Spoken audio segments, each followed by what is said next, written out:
नमस्कार, स्वागत है आपका ओमान न्यूज हिंदी में एक बार फिर से। सुप्रीम कमेटी ने ओमान में कोविड-19 के बढ़ते मामलों को देखते हुए नया डिसीजन जारी किया है। तो ओमान में अब जुम्मे की नमाज को अलाउ कर दिया गया है। 50% क्षमता के साथ जो शुक्रवार की नमाजें हैं अब मस्जिदों में अदा की जा सकती हैं। हालांकि 5 समय की जो नमाज है वो पहले से ही सुप्रीम कमेटी ने जारी रखने का आदेश दिया था और जो शुक्रवार की नमाज के ऊपर भी प्रतिबंध हटा दिया गया है। यानी कि सुप्रीम कमेटी लॉकडाउन लगाने के मूड में कतई नहीं दिख रही है। और देखिए, सुप्रीम कमेटी ने कहा है कि प्रत्येक सार्वजनिक स्थल की क्षमता को अब 50% से 70% हम बढ़ा रहे हैं। देखिए, जहां पे होटल हो गया, रेस्टोरेंट हो गया, कैफे हो गया, मॉल हो गया या फिर जो सामूहिक सभाएं हैं उसमें 50% से जो अधिक की क्षमता बढ़ा करके उसको 70% किया जा रहा है। लेकिन शर्त यह है कि प्रत्येक नागरिक टीकाकरण का प्रमाण पत्र दिखाकर इन सभाओं में, इन जगहों पे शामिल हो सकता है। यानी कि कहीं भी आपको सार्वजनिक जगह पे जाने के लिए वैक्सीन के जो प्रमाण पत्र हैं दिखाने की आवश्यकता होगी। देखिए, अंतर्राष्ट्रीय और स्थानीय सम्मेलनों, प्रदर्शनियों को भी शुरू करने की अनुमति दी गई है, लेकिन आयोजकों को ये चेतावनी दी गई है कि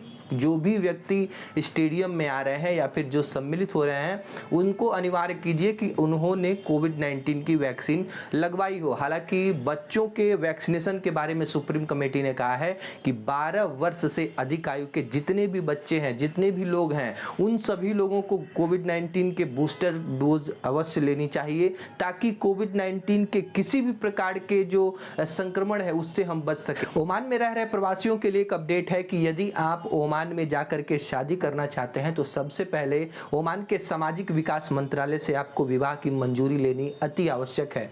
और देखिए, इस साल लगभग 326 एप्लीकेशन गए हैं, यानी कि इतनी बड़ी मात्रा में जो प्रवासी हैं ओमान के लोगों से शादी करना चाहते हैं और इनमें से 50 एप्लीकेशन को मंत्रालय ने रद्द कर दिया है।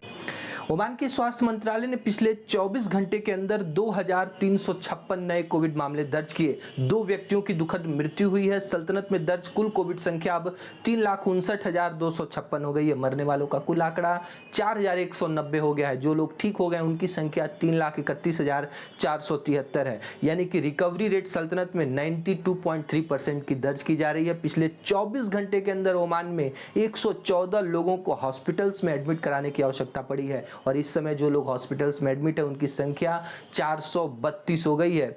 71 लोग आईसीयू में इलाज करा रहे हैं और पूरे महामारी की जब से शुरुआत हुई थी, फरवरी का महीना, इस समय जो फरवरी चल रही है ये महीना सबसे ज़्यादा संक्रामक रहा है। इसमें जो मृत्यु दर की बात करें या फिर दैनिक मामलों में लगातार वृद्धि देखी जा रही है। इतने ज़्यादा केस कभी भी सल्तनत में नहीं आए हैं। इसके बावजूद ओमान की सुप्रीम कमेटी ने बूस्टर खुराक को लगवाने के बारे में जोर दिया है, क्योंकि ओमान को यदि लॉकडाउन में डाला गया तो ओमान की इकोनॉमी और साथ में प्रवासियों की जॉब पे बहुत बुरा असर पड़ेगा। सल्तनत में अब तक कोविड-19 के लगभग 66,76,000 जो खुराकें हैं वितरित कर दी गई हैं। 95% जो आबादी है उन्होंने सिंगल डोज वैक्सीन लगवा ली है। 89% जो लोग हैं उन्होंने डबल डोज लगवा ली और केवल 17% लोग, यानी कि 5 लाख के करीब जो लोग हैं उन्होंने तीसरी खुराक या फिर बूस्टर डोज लगवाई है। ओमान में लगातार ड्रग्स तस्करों के ऊपर ओमानी पुलिस का शिकंजा कसता जा रहा है। देखिए, 2 जगहों पर रॉयल ओमान पुलिस की टीमों ने बहुत बड़ी मात्रा में ड्रग्स बरामद किए हैं। एक तो मस्कट और दूसरा डोफार। दोनों जगहों पे डोफार में लगभग 603 पैकेट जो तस्करी की कोशिश करने वाले 2 संदिग्धों को गिरफ्तार किया है। वहीं मस्कट में 53 किलोग्राम ड्रग्स की जो मात्रा है वो जब्त की गई है। दोनों जगहों पे कानूनी कार्रवाई की जा रही है। यदि आप ओमान में रहते हैं और आप भारतीय हैं और दूतावास पे जाना चाहते हैं तो ओपन हाउस इंटरेक्शन इस महीने रखा गया है 11 फरवरी को, यानी कि कल दोपहर 2 बजे से 4 बजे तक आप दूतावास में जाकर के अधिकारियों के समक्ष अपनी समस्या को प्रस्तुत कर सकते हैं और दूतावास में जाने के लिए किसी भी अपॉइंटमेंट की आवश्यकता नहीं है। कोविड-19 प्रोटोकॉल को फॉलो करते हुए आप जा सकते हैं।